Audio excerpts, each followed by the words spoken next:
বিশালগড়ে হঠাৎ জেগে উঠল কংগ্রেস। সাম্প্রতিক বন্যায় ধসে ক্ষতিগ্রস্ত কৃষক, মৎস্যজীবী, পশুপালক সহ সমস্ত শ্রমজীবী মেহনতি পরিবারগুলোকে পর্যাপ্ত আর্থিক সহায়তা প্রদানের দাবিতে সোমবার সকালে বিশালগড় অতিরিক্ত মহকুমা শাসক দেবযানী চক্রবর্তীর নিকট গমন ডেপুটেশন প্রদান করল ত্রিপুরা প্রদেশ কংগ্রেস।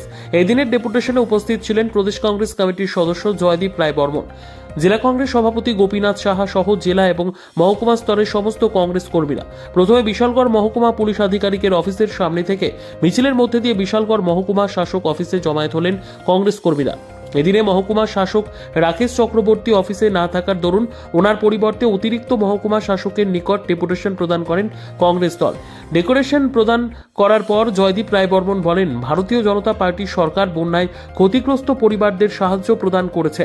দলবাজি বন্যায় ক্ষতিগ্রস্ত পরিবারদের ত্রাণ বন্টন নিয়ে করছে রাজনীতি। বিজেপি সরকার নীতিশ নাইডু রাজ্যে হাজার হাজার টাকার বন্যার প্যাকেজ ঘোষণা করেছেন, অথচ ত্রিপুরা রাজ্যে প্যাকেজ ঘোষণা করলেও রাজ্যের শাসক দলের নেতারা এই সমস্ত প্যাকেজ ঘোষণা করার ক্ষেত্রেও রাজনৈতিক পরিবার বলে বিশ্লেষণ করে বন্যায় ক্ষতিগ্রস্ত পরিবারদের সাহায্য বেছে বেছে প্রদান করছেন। এই সমস্ত কিছু বন্ধ সহ ক্ষতিগ্রস্ত পরিবারদের পর্যাপ্ত সাহায্যের দাবিতে আজকের এই ডেপুটেশন।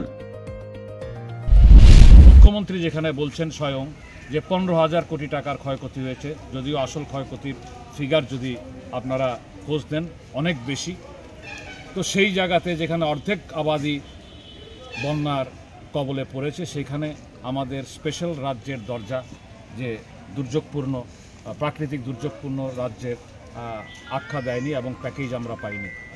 আজকে আপনাদের সাধ্য বা দাবি নিয়ে আপনারা ডেপুটেশনে মিলিত হয়েছেন, কতটা সৌহার্দ্যপূর্ণ আলোচনা হয়েছে, কতটা ডেপুটেশন সৌহার্দ্যপূর্ণ হয়েছে?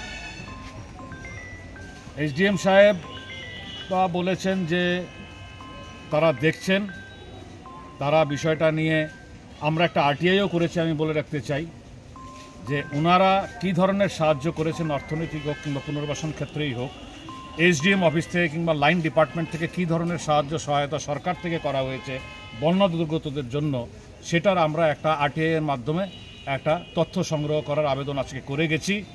কারণ এই এলাকার, বিশালগড় এলাকা এবং এই জেলার অধিকাংশ মানুষদের সঙ্গে আমার পরিচয় আছে, আমি চিনি। আমি যতটুকু জানি, যারা প্রকৃত দুর্গত, যারা প্রকৃত এই বন্যার কবলে পড়ে নিঃস্ব হয়েছে, সর্বস্ব হারিয়েছে, তারা কিন্তু কোনো রকম সরকারি সহায়তা এখন অবধি পায়নি।